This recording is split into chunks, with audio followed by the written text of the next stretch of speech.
او بکن که تختن طلب نمان. سلام دوستان عزیز، شاگردان نهایت گرامی ده بهیله چی تاسی طول رو مرحوسیگی به امید ازی که همتان صحت سلامت باشید.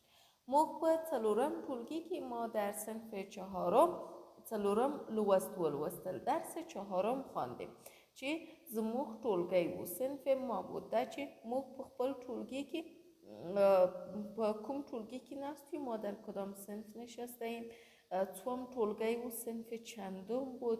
هر مضمون ده چال خواه درس را کرده، هر مضمون از طرف کی درس داده می شده و هم دستی خوبون که پر ما گران وکنه استاد خدا دوست داشتیم یا نداشتیم دمو طول بوده لوست که ذکرن ای همه را در ای درس یاد گرفتیم. نن راتو امروز میاییم او پینزم لوست درس پنجم را با هم کار میکنیم.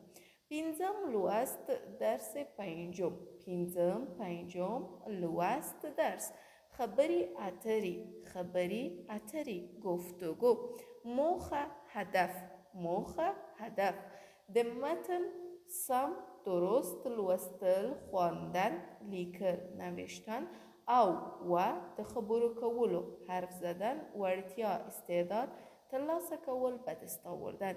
یعنی که درست خواندن و نوشتن متن درس کدام متن اینی متن او تخبرو ورتیا لاست راوړل و استعداد گپ زدن را به دست آوردن. ای که با یک نفر چگونه سلام علیکی کنیم یا بیایم چگونه از او سوال و جواب کنیم در زبان پشتو.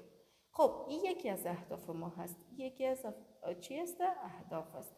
بله ما هدف دیگری ما در نوی کلمه زده کول یادگیری کلمات جدید هست. ما باید نوی کلمه زده کو، ما باید کلمات جدید را یاد بگیریم. همداسي همین طور ما باید دلتا سوال کول زده کو، ما باید اینجا سوال کردن را هم یاد بگیریم. نو پاموکی پس دقت بکنیم که سلیمان و عبدالرحمن چگونه با هم گفتگو کردن و چی گفتن.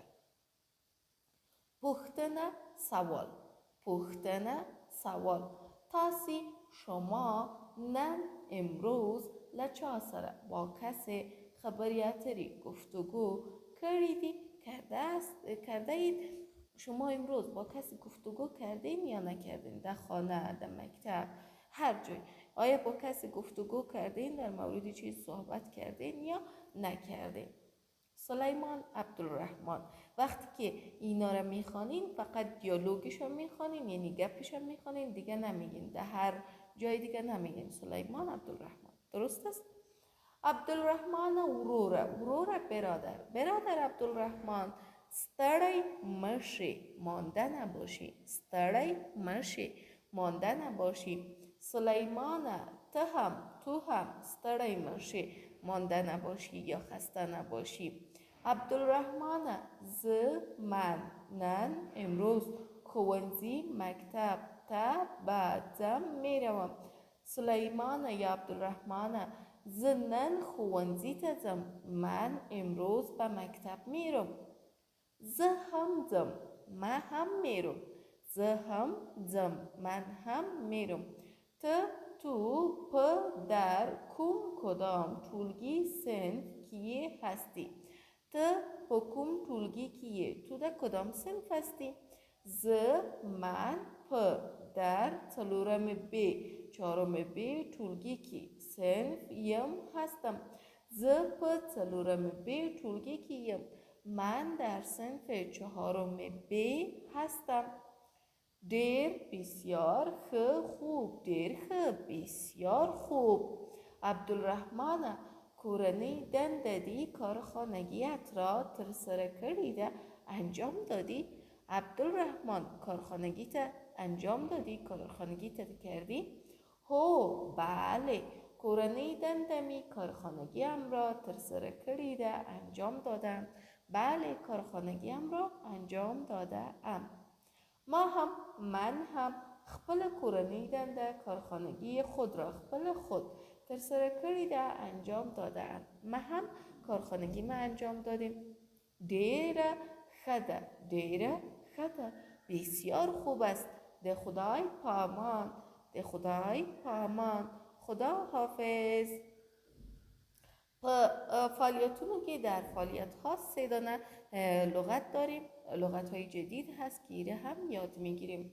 ودان آباد یعنی خانید آباد. ودان آباد، خانید آباد.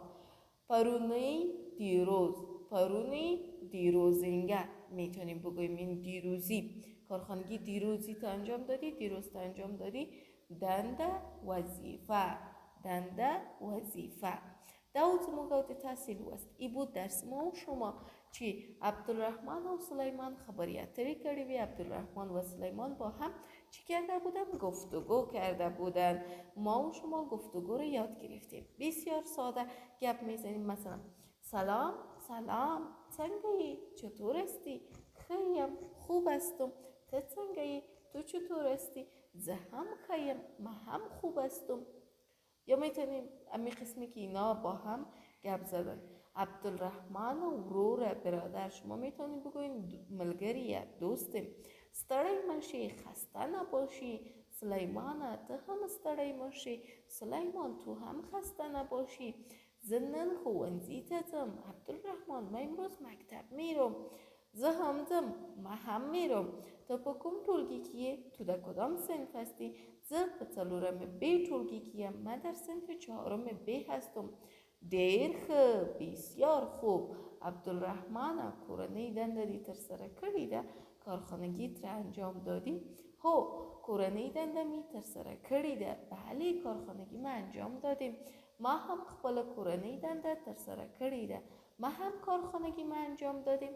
ډیره ښه ده، بسیار خوب است. د خدای پامان، خدا حافظ. دا لوست که چرته پوښتنه لري، اگر سوال می داشته باشین کولای سي چې لمات څخه او پوښتنه میتونین که باز از ما در کامنت سوال کنین. تربیه ښه وخت او ښه چوی. تا بعد بدرود.